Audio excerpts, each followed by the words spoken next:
First of all, I want to make sure that I answer any questions that you have. So, do you all have any questions for me? Okay.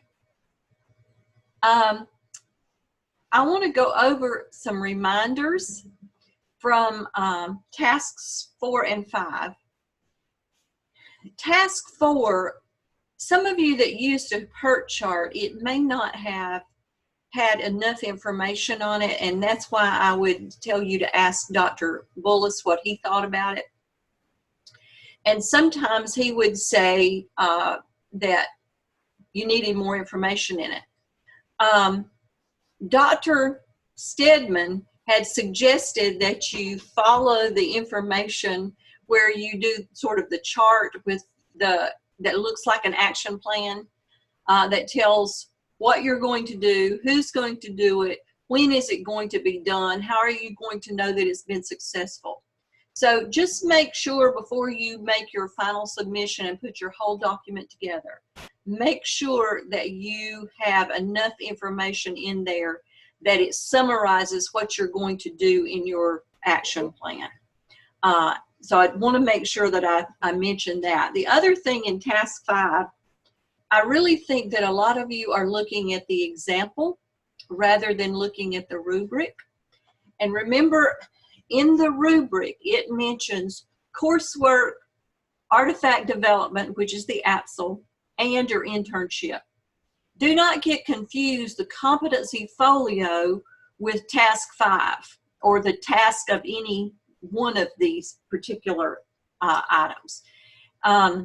The task 5 where you're reflecting is your thoughts, and it's you're combining all of the things that you've done in the course. So you're looking at you're thinking about the things you've read, you're thinking about the things we've talked about in our Zoom sessions, you're thinking about the assignments, you're thinking about the things you did in your small groups. You're also thinking about everything that is required for the AAPSL, and you're also thinking about your internship. Most of you concentrated on your internship.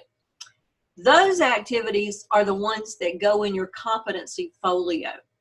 The competency folio is where you have to give the evidences of what you've done. That's where your agendas go, your YouTubes that you've done, your various presentations, your PowerPoints, they go in your competency folio. But the reflection for the tasks on reflection, and you'll have one of these in almost every one of these that you do.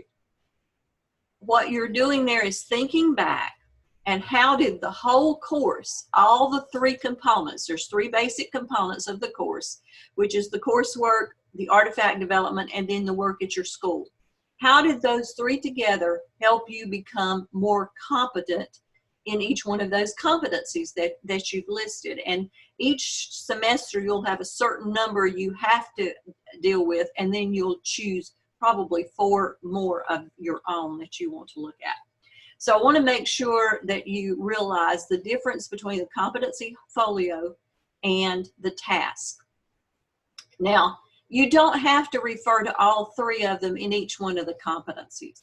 You just need to refer to the coursework and the AAPSL in some of your competencies. It's really easy to pull the things from your internship, and that is fine, but don't forget the other 2 pieces that's there to help you. When you are putting the document together, I have pulled from what I've already given you before, and I've tried to put everything in this agenda so that you would have it. Remember, you're putting it all together. It's going to look like a small book with the cover page, your school profile.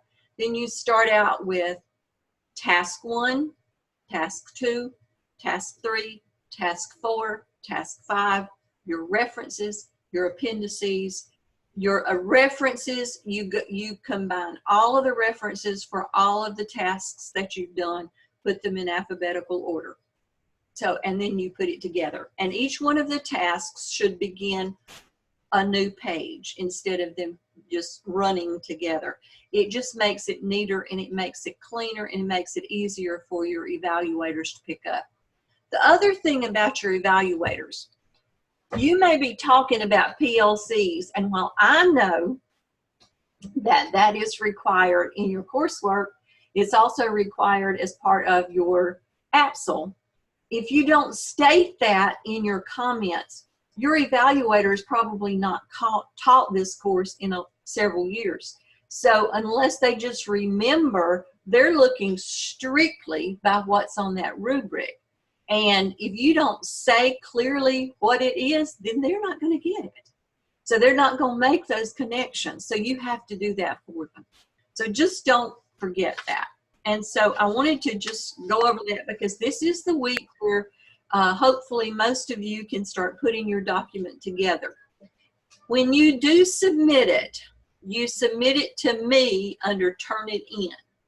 And then that's where I will put it through the Turn It In program. And that's where I will get a score from Turn It In.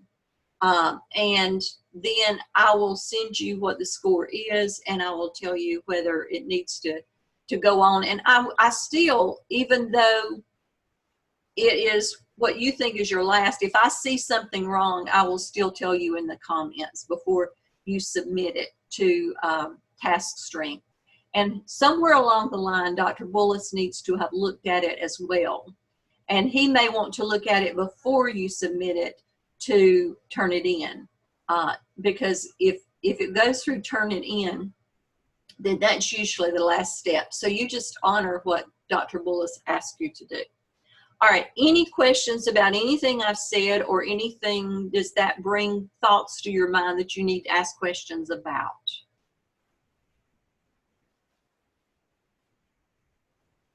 Anybody? All right. One of the topics, okay, one of the questions, what do you mean under the course link? Okay, I'm not sure I understand the question. Scott, can you join us and let me know what you're talking about?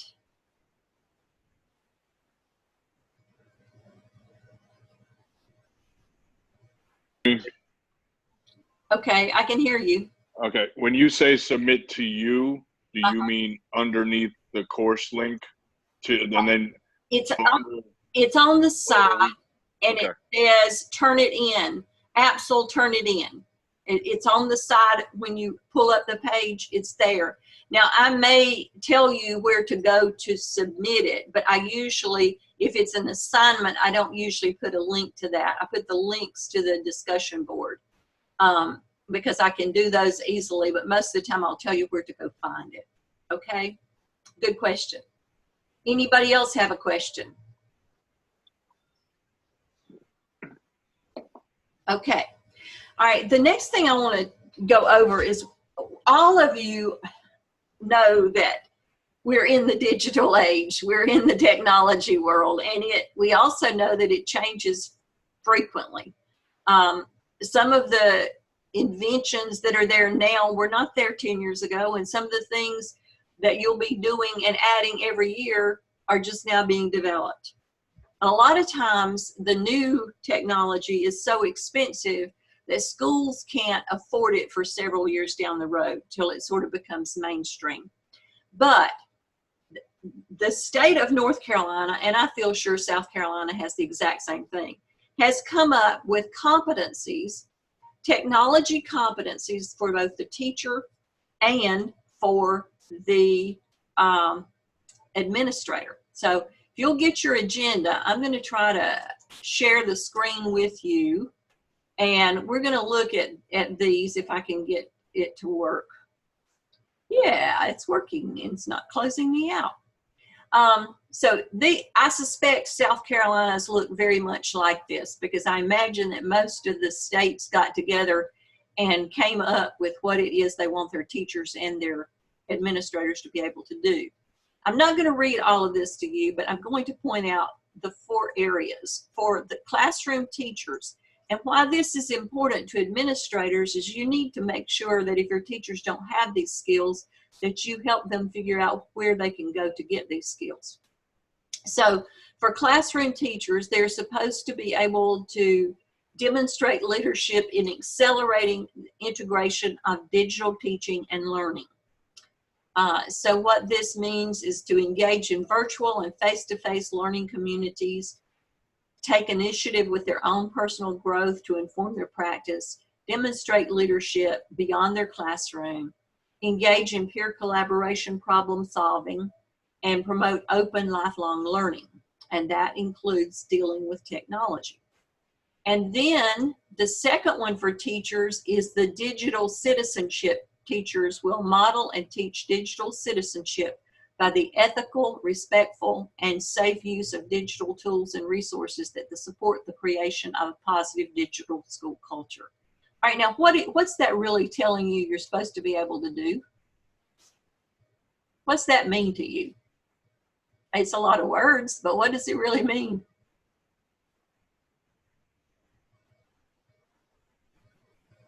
What do you read about or hear on the news about a lot that students are doing that is totally not appropriate, and it wouldn't be appropriate citizenship? What are some of the things you hear about?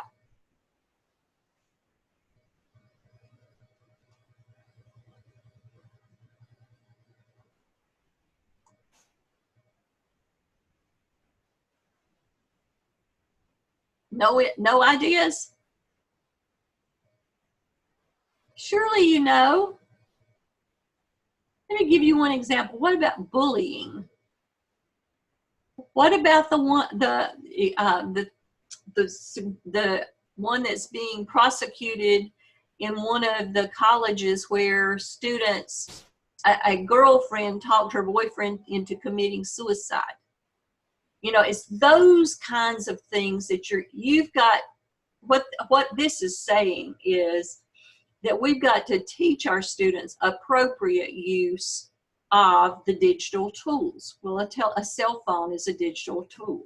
So we also need to be aware of the copyright laws and make sure that when we are using someone else's work, we give them credit for it.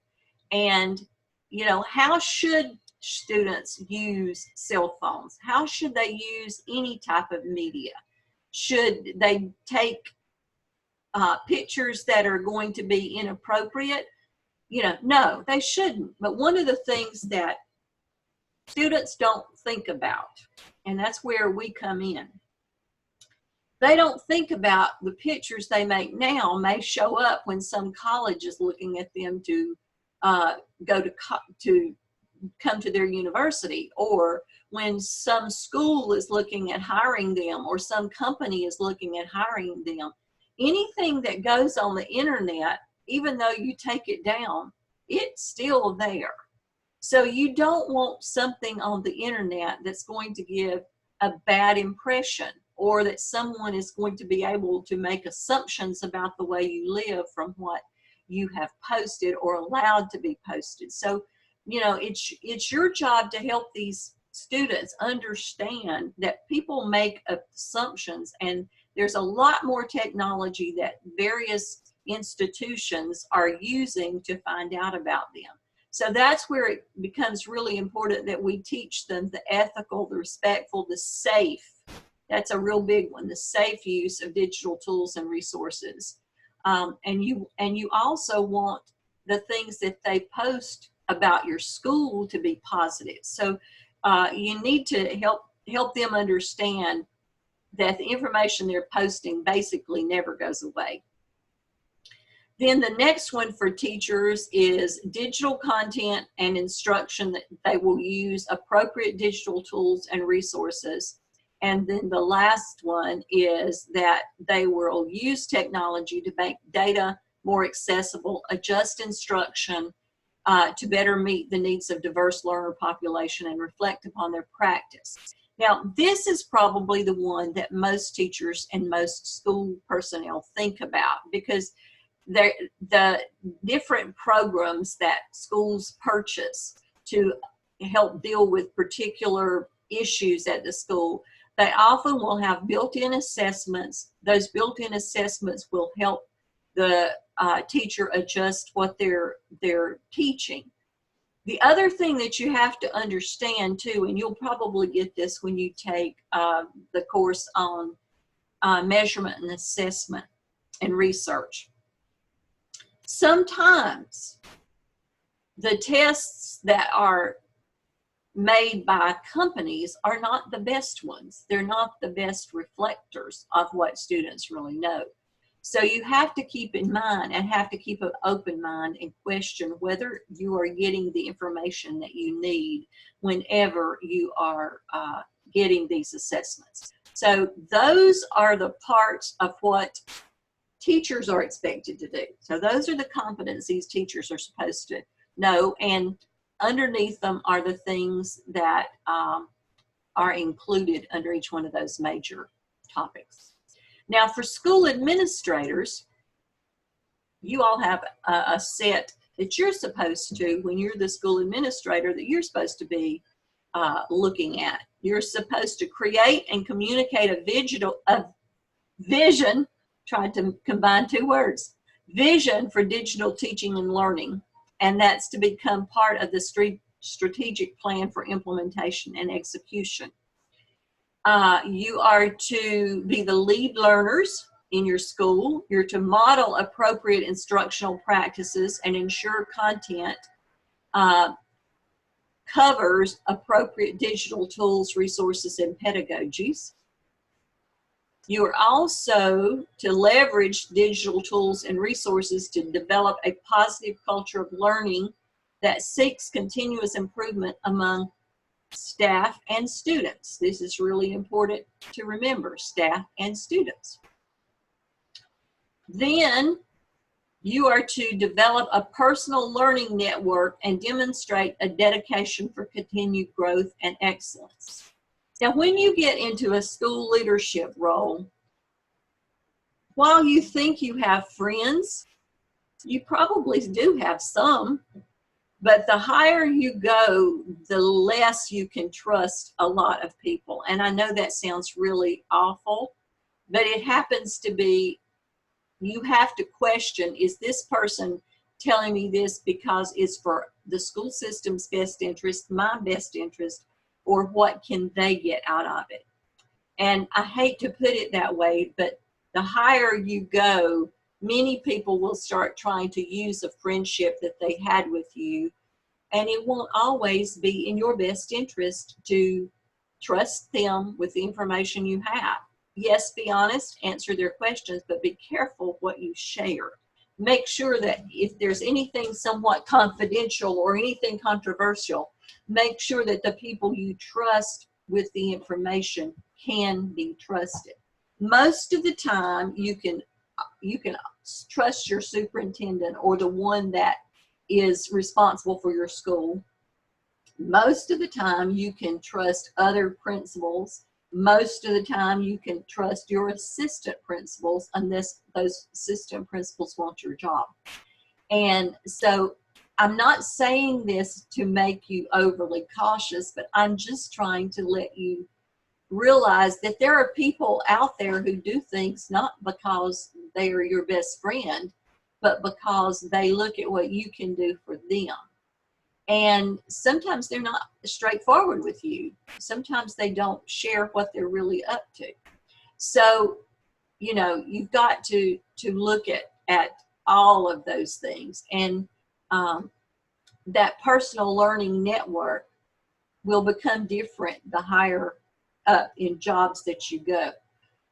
While you're a teacher, all of your teachers work together, and there's some cliques in every school, but it's often based on what it is you teach. But the higher when you become the only assistant principal or the only principal, you don't have others in your school that you can go to when something strange occurs. That's when your group becomes different. Your group becomes the people who are other principals, who are other assistant principals, the principal and assistant principal at your school. You all have to work through things. And that's also when you start depending on your central office personnel. So I say this not to discourage you, but to just let you know, even if you're in the same school and you think you know everybody, when your role changes, people look at you differently and they treat you differently.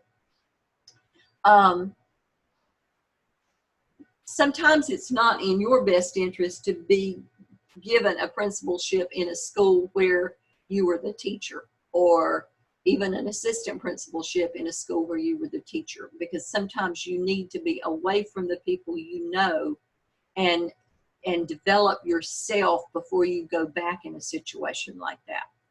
So that's something for you to think about as you're looking to go into the administration.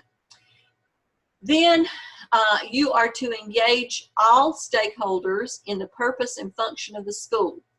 And that's leveraging multiple types and points of connection and communication to ensure the constant effective flow of information and input. Now this gets into where you're involving your whole community. What is it that you want people to think about your school? What are the pieces of information that you want them to understand that's not taken from an angry parent or an angry student or someone that hasn't been in your school for 15 years, but they got mad at a teacher 15 years ago, and that's what is being communicated. So part of your job as the principal is to think about how you want your school viewed, and then figure out a way to do that and get that more positive image out there so people feel good about where their children are going or the school that's in their community.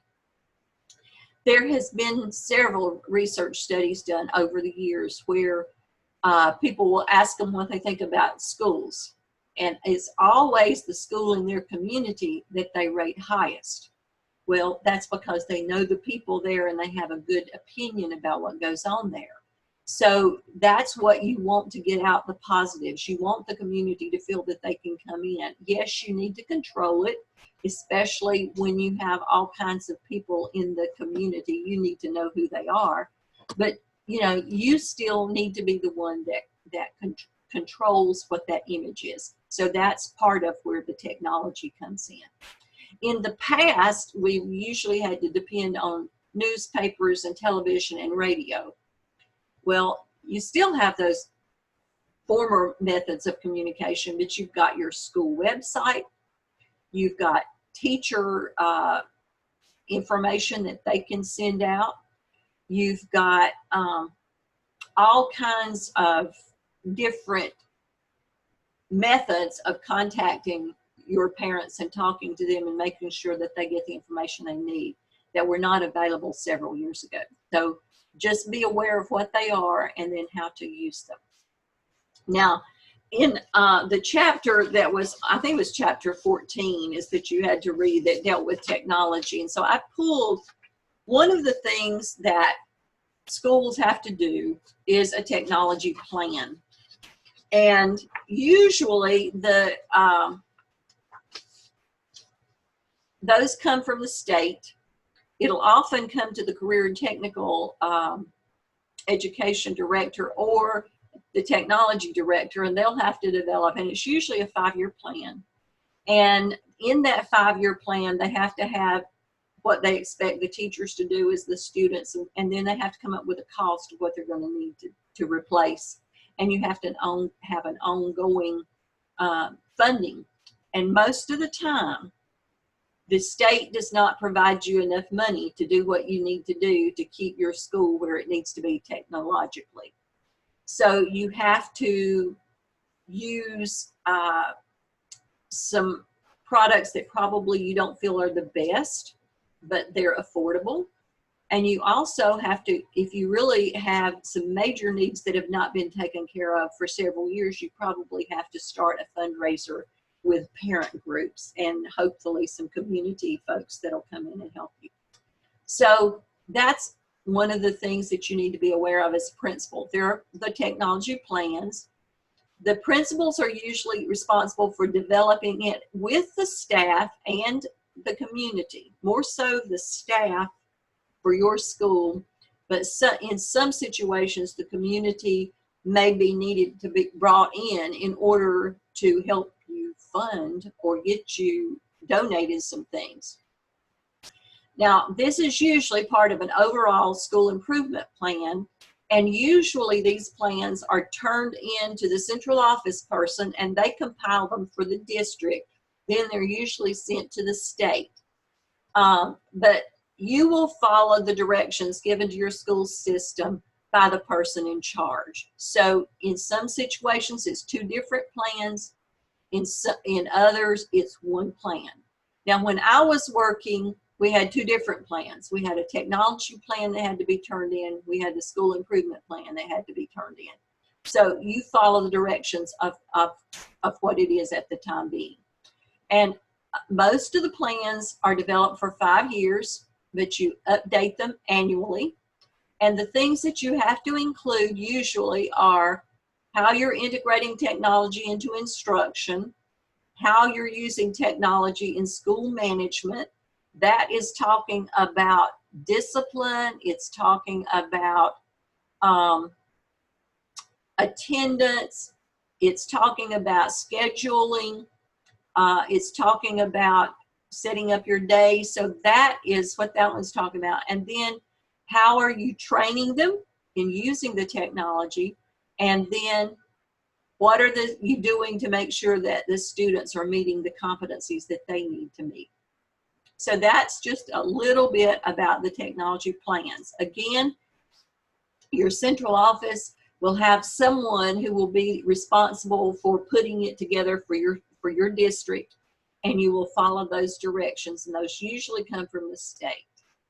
Now, I just listed what, these are in the book, just to remind you, but I just pulled them out to remind you of the different methods of communication that's now available through technology. And I mentioned the website already, and I mentioned social media in a roundabout way.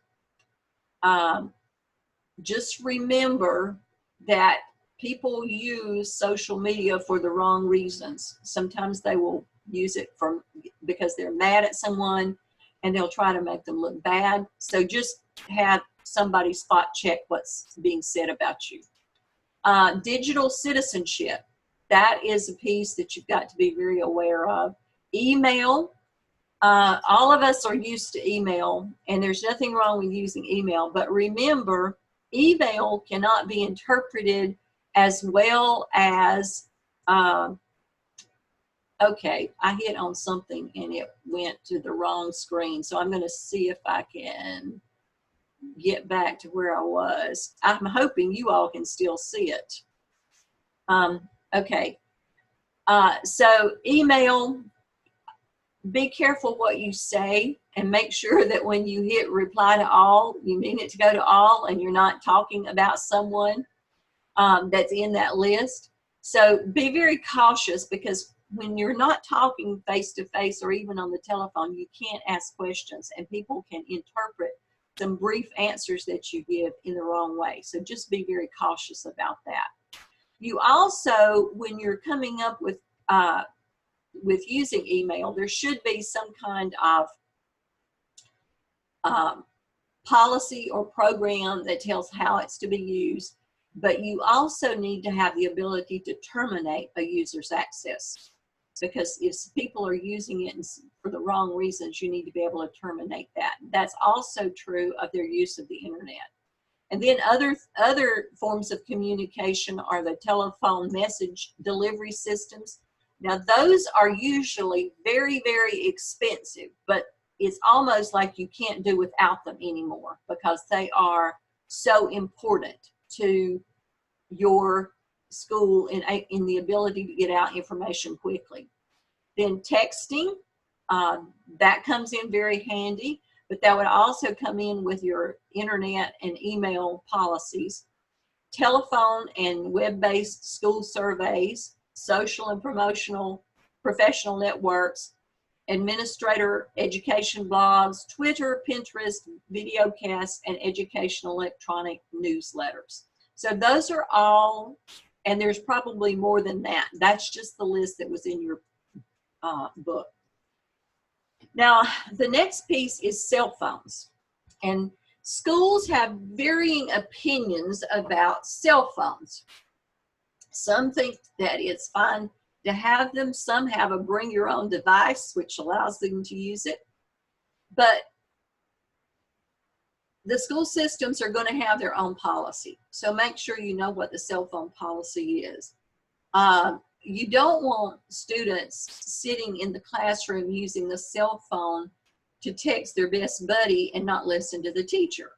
So you've got to know what to look for and be very aware of that. And then when you have your own devices and you have students bring that as part of the plan, then you need to make sure that your policy is clear and that you use the policy and you follow it.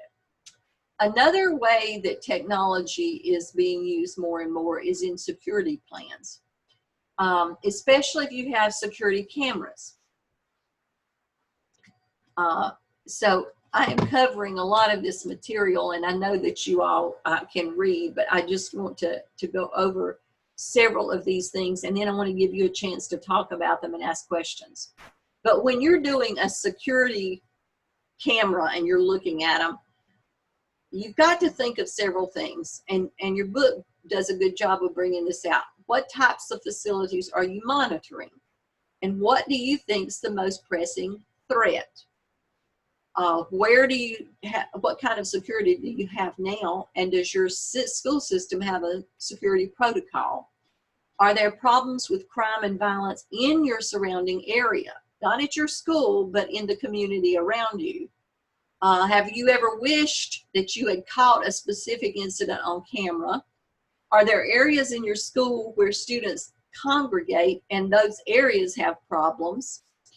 Normally, if you have cameras near your main entrances and the administrative offices, this can help record your visitors as they enter and exit the school. And also cameras near exits can help with truancy. It can help you identify who they are, and many times students will start wanting to get to school before they have to ask to check in the building. Fixed cameras can be strategically placed to protect valuables such as computers, sound equipment, trophies, and books. Outdoor surveillance cameras in parking lots can help protect older students and staff when they're leaving school late or arriving early. These cameras can also discourage break-ins and vandalism during school hours. So I want to stop with those. I tried to hit the highlights of the things that I thought you all would be dealing with as you're looking at technology. Do you have any questions or any comments you would like to add?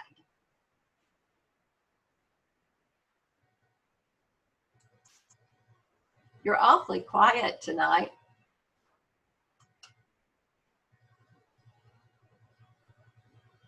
All right.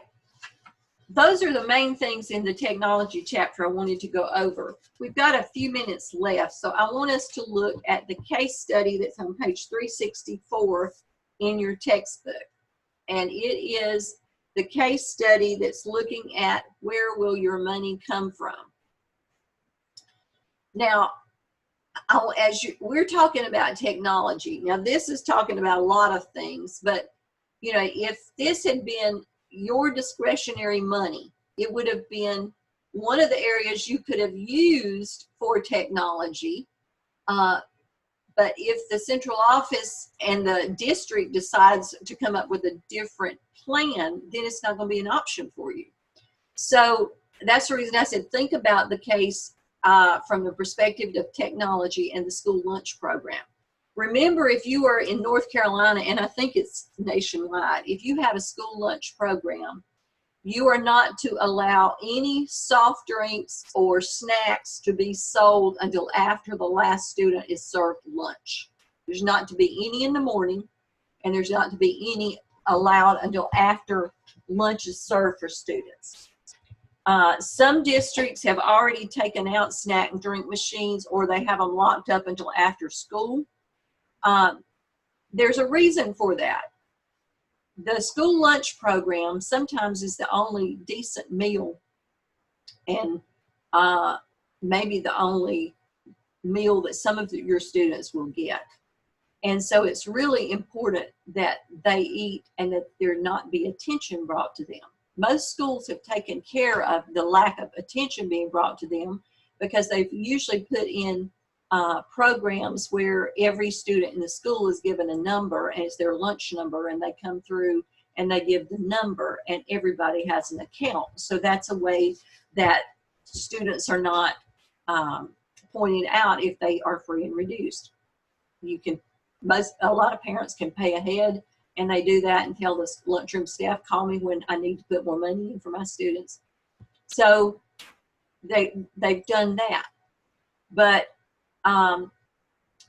part of the requirements and with the school lunch program is that snacks and drinks not be served until after lunch is completed for all students. So let's look at this case.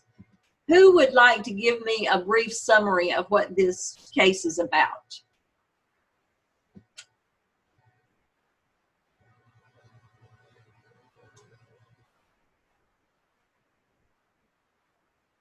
So in this middle school, the principal has relied on this activities fund, and the activities fund has, all the money has come from these snack machines and drink machines.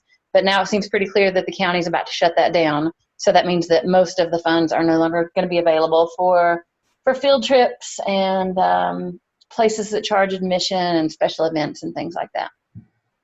All right. And so what is also happening with, what kind of students come to your school most of the time? What's the most of your students like? I think it said most of them were on free and reduced lunch. 65% of them are on free or reduced lunch. So that tells you a little bit about the clientele there. That doesn't mean that they're not going to be smart kids and they can't do things. It just means that they have limited incomes to help support the school. So you're not going to have a base of parents that's going to be able to do a whole lot of extras for the school as far as money is concerned. So your teachers have had it made, and now the central office is getting ready, probably the school board is getting ready to make this change.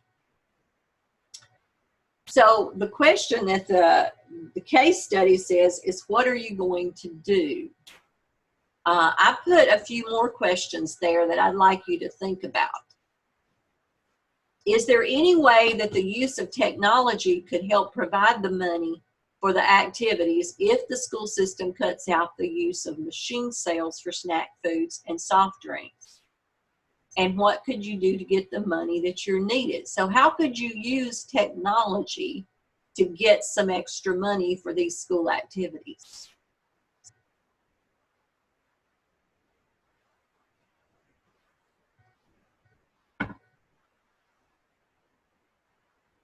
I don't know. I guess school systems have different ideas, but maybe like a GoFundMe, or yeah, Kayla just said Donors Choose. Uh-huh. And that is right. Donor Choose is one of them that I thought of. And you know, GoFundMe could work too. All right, anything else? If you were in this situation, like field trips, I really think a lot of school systems have cut them out, but for children who never get to go anywhere, and there's a lot more children in rural areas and in a school like this that may never get to go anywhere, that they probably need the field trips more than anything. What could you do to get the word out that these kids, your school needs money to take these kids on field trips? What are some? Or like a church, like we have an area church that helps with an angel fund or field trips and things like that. Reach out to the community. That's great. Yeah. Those are things you can do and get the information. You could set up a GoFundMe page. You could work with Donors Choose. Jenny, what did you have in mind? At my son's school, he's in the 1st grade. Anytime that they are going on a field trip or anything like that, they'll send home the form and ask who can afford it, if you can't afford it. It's just a simple survey. And then also on the survey is a question for the parents: are you willing to sponsor another child? So they just ask, are any parents willing to just pay double? So that's when, I mean, all they'll do is say no. It doesn't ever hurt to ask. That's right. That's right. And there are plenty of parents who will say, okay, I understand how difficult it is. And yes, I've got the money now and I'll be glad to do this for someone else. I work with our local food bank, and we have had people who have run into trouble in the past, and then we had given them food, and they were so appreciative of it that when they got out of the circumstances they were in and needed the food, they started donating back.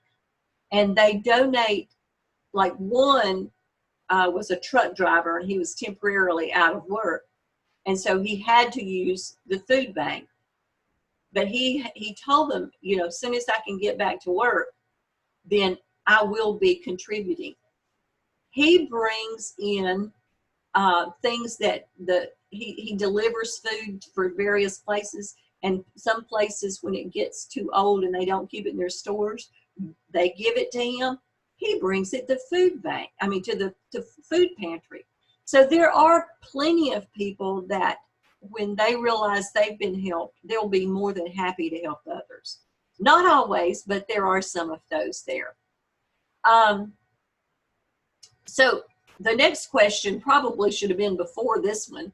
How would you expect a school with 65% of the students on free or reduced lunch and breakfast, how would you expect them to get the money for the extras that this particular activity fund had provided?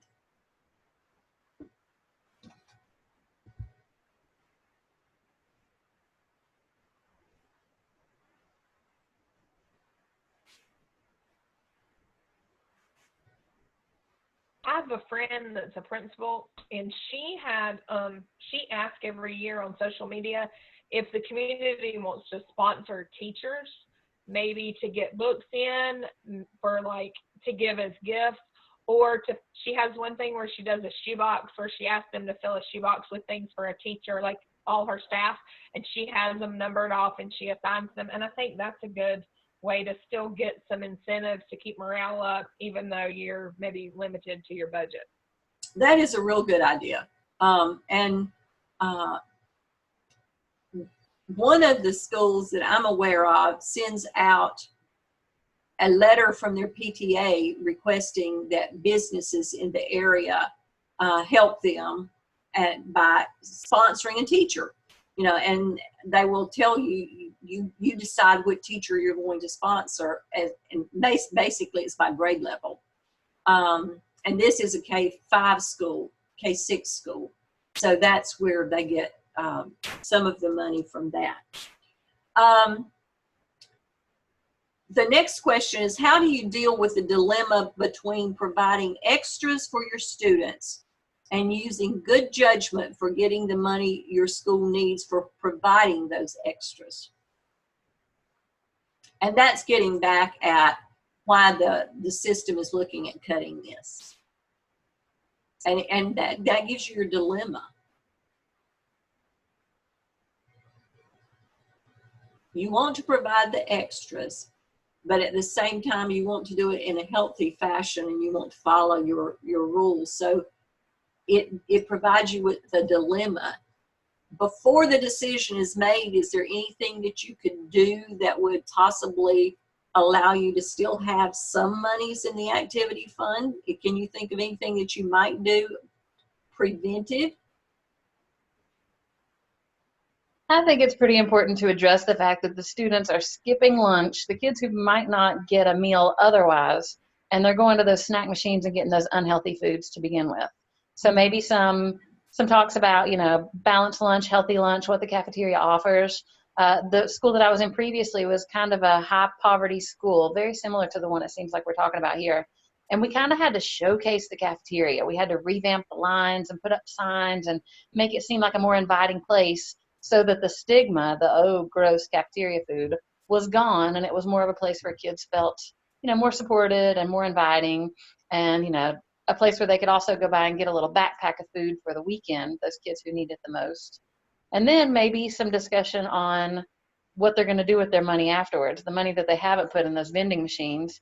Maybe they could turn around and put that towards the field trips, you know, have them set some goals for their education and for their extras. I don't know, maybe that's too big picture, but just some ideas I had. I think that's great. And the other thing that you might try before it becomes a decision is you could try talking with the people at the central office who are pushing this and see if they could frame it to allow you to have it after school is out, for ball games and those kind of things. And then while you wouldn't have as much money, you would still have some. And even if this was, let's see, is it a middle school? Did it say whether it's a middle school? It is a middle school.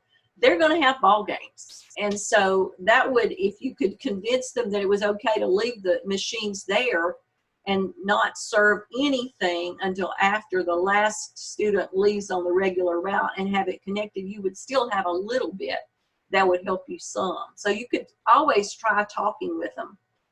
Might tell you no, but you're not going to know unless you try. And that's one of the things I want you to encourage you to do is make sure if you see that there's going to be a problem with some decision that's being made, don't be afraid to ask the person that's in charge of that why they're doing it and what it is that's behind it, and is there a way that it can be changed a little bit, and make sure they understand how it's going to affect you and how it's been being used for the benefit of your students. So, you know, make sure that you do what you can at your school, like Megan suggested, but do not forget that you need to also be a little bit on the side of seeing whether or not how this is going to happen, and can it be revised a little bit to allow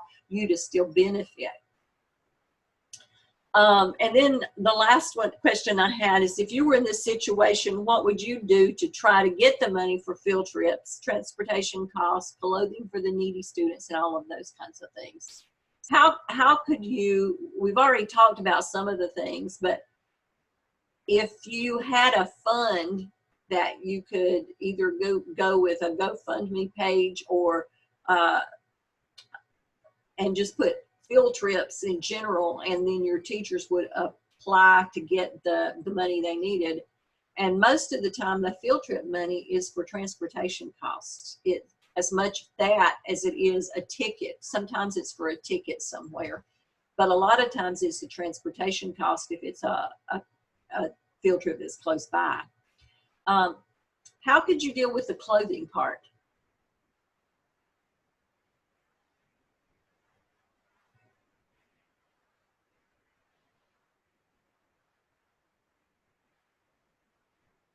We have a clothing room, so we just have extra clothes for accidents or things, but I'm elementary, so it's, you know, if ever there's anything that kids need, a jacket, new shoes, we have a program with a local shoe place that they'll let our guidance counselor go get new shoes, so that works out great.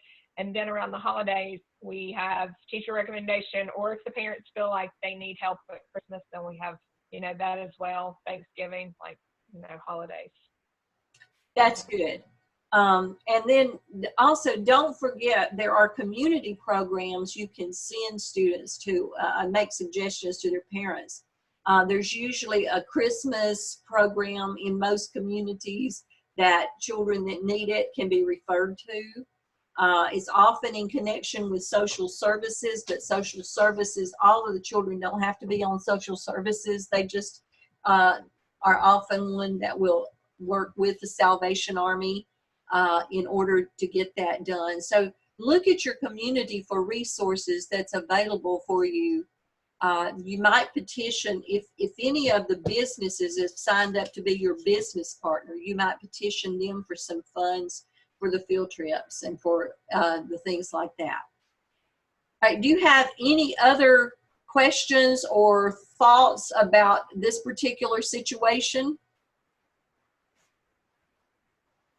I try to bring these, and I wish more of the people would stay with us instead, and so I could see their faces instead of tuning us out. But I try to do this because this is the kind of stuff you're going to deal with. When you're a principal, you're going to wind up having to deal with all these kinds of things, and this is not usually what you are. You know, it's not in your textbook particular, except as an example of a case study. So I try to do that so that you all will have a taste of what you're getting yourself into as you are moving up the ladder. And I truly believe that being a school principal is one of the most fun jobs that there can be. It can be stressful, but it can also be a lot of fun. And I think it behooves you to try to make it fun for your students as well as your faculty. All right, is there anything else we need to talk about tonight? All right, then I just put a few reminders because we're just about out of time. We've got a few more minutes. This is the week where you put your AAPSL together. You post it under the AAPSL Turn It In check. If you check it yourself, it's going to come back at 100%. So don't do that. We only check it one time. And what does that mean? Can you explain that? Because right. I read that and I was thinking, I'm sure I'll do it. So I need to. All right. There are some Turn It In programs that you can submit it to be checked. You're on your own, not through Gardner Webb. A lot of times it will pick up that it has already been through this program, and it will show that there's a really high percentage of copied work because it's your work and you've already sent it through. So the first time you submit it to Turn It In and the only time you submit it to Turn It In should be when you post it under the AAPSL Turn It In check. Okay?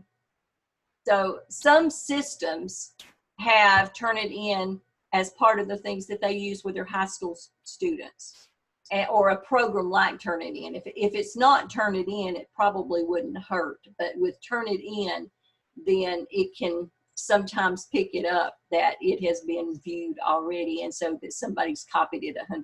So that's what I'm talking about. Did that answer your question, Amy? It did. I'm only going to do it once. Yeah, just do it when you turn it into me, and I will actually do it. You won't. I will just send you the results of it. So that's a good question to ask.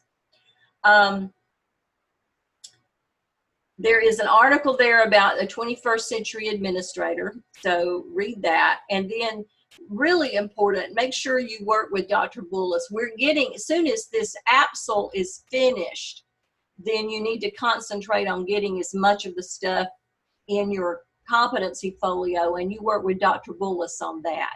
So we're in week 10, if you can realize that. So you are 2/3 of the way finished. So we don't have that much longer. So if you're behind, you still have time to get caught up. But those of you who are ahead, you are in really good shape because you've got 5 weeks to work on your competency folio. So, and that will be a good thing. So you won't have so much to do at the very last minute. So next week, I have allowed myself to get involved in helping with the town election. I don't live in town, but the county looks after it. And so when I agreed to do it, I didn't know I was going to have to sit there from 6 o'clock in the morning to 7:30 at night. So I am. It's next Tuesday. And so I'm probably, by the time we get everything packed up and ready, I probably won't get to leave there until around 8 o'clock. And I won't get home till around 5 after that. So I'm going to have to move our Zoom session next week to 8:15. I will try to make it short because we are we're getting to the end of the semester. But I want to make sure that we hit any concerns you have, or that we deal with any questions you have. So I think it's important to go ahead and have it. So hopefully I will be home by 8:15. And if something were to happen and something really goes wrong, I've got some of your all's phone numbers because you've texted me. I will send you a text and say, I'm not going to get there till 8:30, or I'm not going to make it. Will you please let everybody know? So I'll have it set up and everything ready to go at 8:15. And I'll try to make it short that night. All right, any other questions? As always, if you have any questions, text me, call me, or send me an email. I'm available to you as you need me. Yes, Amy. Dr. Todd, that AAPSL Turnitin, is there a date? Can you give some kind of date? I mean, I know it says soon, but like Within the next 2 weeks, if at all possible. That help? yes, ma'am. Okay.